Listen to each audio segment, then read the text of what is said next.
नमस्कार, Rajasthan top 10 news में आपका स्वागत है। आइए बात करते हैं आज की तमाम ताजा खबरों पर।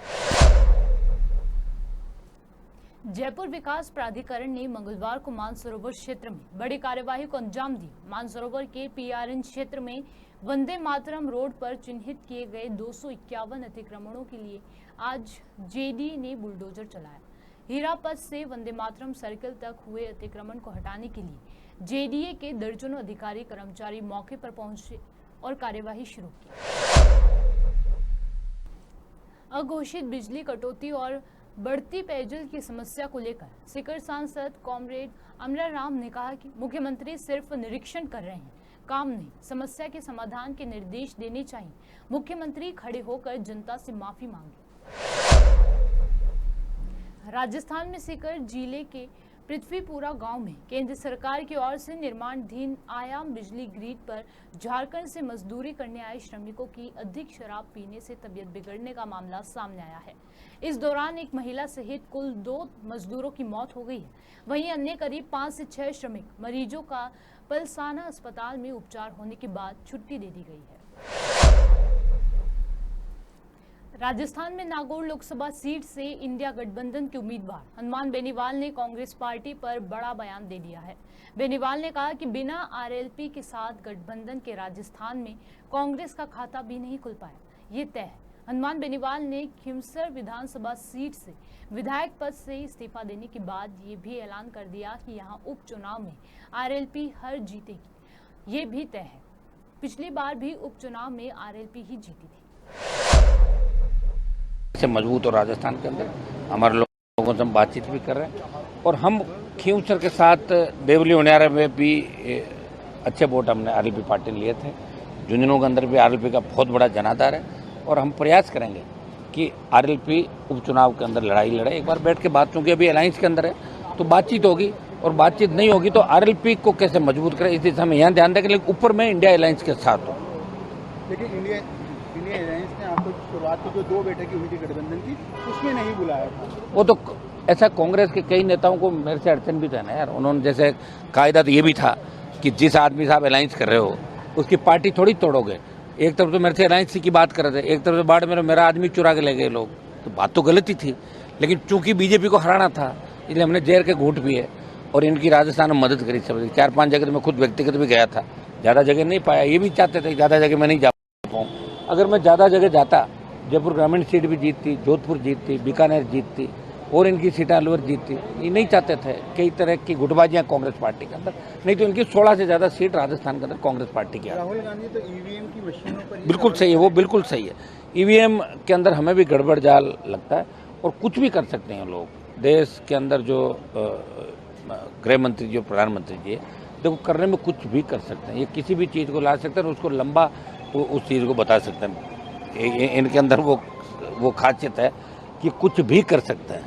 ये कर रहे हैं ना, ईडी सीबीआई भेजी, उसको लाके भाजपा ज्वाइन कराया, वो साहब वॉशिंग मशीन में कपड़ा धुलता है, तो करने कुछ भी कर सकते हैं। इसके अंदर हमने भी ईवीएम पे सवाल उठाए थे, ईवीएम में गड़बड़ी हो सकती है और कई जगह ईवीएम में गड़बड़ियाँ हुई भी थी। तो अब आप क्या चाहते हैं? हम तो चाहते हैं बैलेट से हो वोट, ताकि एक एक वोट का पता लगे। बैलेट से ही होना चाहिए ना, उससे ओरिजिनलिटी का पता लग जाएगा।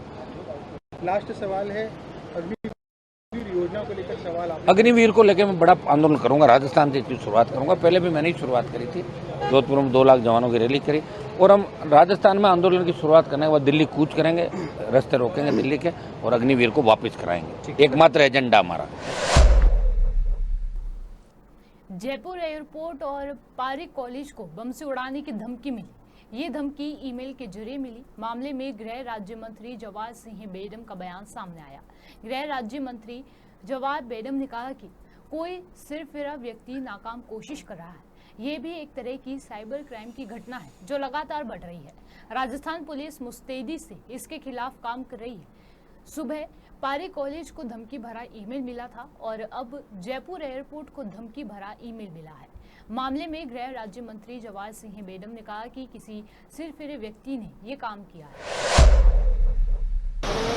बेडम साहब, जिस प्रकार से आज जयपुर में पहले तो पारिक कॉलेज को बम से उड़ाने का ईमेल मिला, धमकी मिली, और अब जयपुर इंटरनेशनल जो एयरपोर्ट है वहां पर भी इस प्रकार का ईमेल आया है, क्या कहना है? क्योंकि लगातार इस प्रकार की घटनाएं बढ़ रही है। देखिए, ये जो और साइबर हैकिंग और साइबर क्राइम करने वाले लोग हैं। इन लोगों ने कई बार पहले भी हमारे स्कूलों को बम से उड़ाने के लिए एक मेल आया था।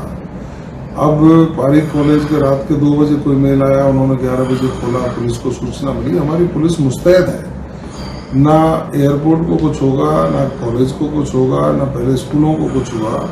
राजस्थान की पुलिस पूरी मुस्तैदी से पूरी सुरक्षा में खड़ी हुई है।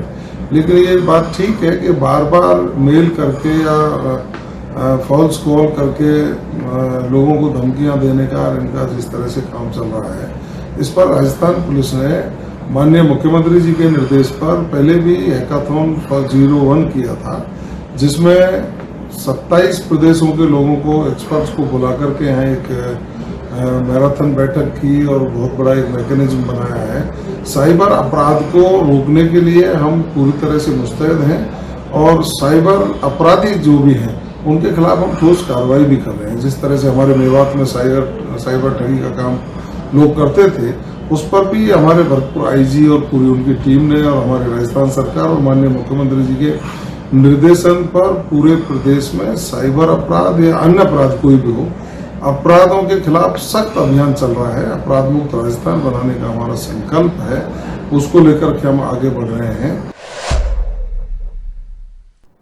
राजस्थान में योग दिवस को लेकर खूब तैयारी चल रही है। इसमें राजस्थान यूनिवर्सिटी बड़े स्तर पर योग दिवस के कार्यक्रम कर रहा है। विश्वविद्यालय में 5 दिन के लिए योग शुरू हो गया है, जिसमें बड़ी संख्या में लोग भाग ले रहे हैं। रोचक बात यह है कि जल में योग होगा। जयपुर में सबसे खास है।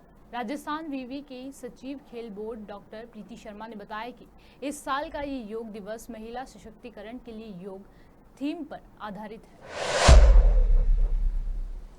मुख्यमंत्री भजनलाल शर्मा ने संकेत दिया है कि जुलाई में आने वाले राज्य के बजट में 5 साल का रोड मैप और 2047 तक का विजन दिखाई देगा।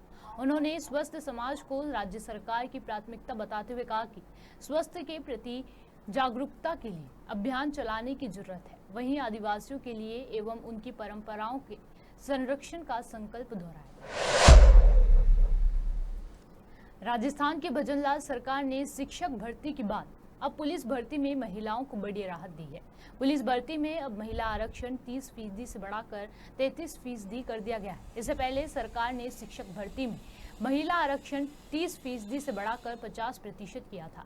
इसके साथ ही सरकार बेरोजगार युवाओं के लिए नौकरी का पिटारा खोलने जा रही है। दूसरी तरफ राजस्थान कर्मचारी चयन बोर्ड 1963 पटवारियों की सीधी भर्ती करने जा रहा है। आरएसएस भी इन पदों की भर्ती करेगा। राजस्थान सरकार से वित्तीय मंजूरी मिल गई है। इनमें 1680 पद नॉन गैर अनुसूचित क्षेत्र और 283 अनुसूचित क्षेत्र के लिए रिजर्व है। राजस्थान के 2 सरकारी शिक्षकों से 9,41,50,000 रुपए वसूले जाएंगे। इस भारी भरकम राशि की रिकवरी के लिए शिक्षा विभाग ने थाने में मामला दर्ज करवा दिया है। शिक्षक आपस में पति पत्नी हैं, 12 जिले के रहने वाले हैं। जिन शिक्षकों से इस राशि की रिकवरी होनी है उनका नाम विष्णु गर्ग और मंजू गर्ग है। इस दोनों शिक्षकों पर यह कार्यवाही राजस्थान सरकार के शासन सचिव के निर्देश पर शिक्षा विभाग ने की है। 12 के राजकीय विद्यालय राजपुरा डमी अध्यापकों और गबन के प्रकरण में अध्यापक दंपति विष्णु गर्ग और उनकी पत्नी मंजू गर्ग पर धारा 420, 409 गबन की धाराओं के मामले में दर्ज कराया है, जहां 9 करोड़ का पोषाहार व तनख्वाह का गबन के मामले को लेकर सरकार ने तुरंत गिरफ्तारी के निर्देश पुलिस को दिए। राजस्थान में गर्मी की आग से हाल बेहाल है। मौसम विभाग ने आज प्रदेश के 9 जिलों में हीट वेव की चेतावनी जारी की है। इनमें गंगानगर, हनुमानगढ़, बीकानेर, चूरू, झुंझुनू, सीकर, अलवर, भरतपुर व धौलपुर में दोपहर में हीट वेव चल सकती है। राजस्थान एक बार फिर से हीट वेव की चपेट में है। मंगलवार को भी प्रदेश के ज्यादातर जिलों में हीट वेव का असर रहा। वहीं बुधवार को भी प्रदेश के 9 जिलों में हीट वेव की चेतावनी जारी की गई है। मौसम विभाग के अनुसार 20 जून से प्रदेश में मौसम तंत्र में बदलाव होगा। हनुमानगढ़, गंगानगर, बीकानेर, चूरू, झुंझुनू, सीकर, अलवर, भरतपुर, दौसा, धौलपुर, कोटा, बारां, झालावाड़ में आंधी और बारिश हो सकती है। राजस्थान टॉप 10 न्यूज में आज के लिए सिर्फ इतना ही। देखते रहिए पॉपुलर टीवी। धन्यवाद।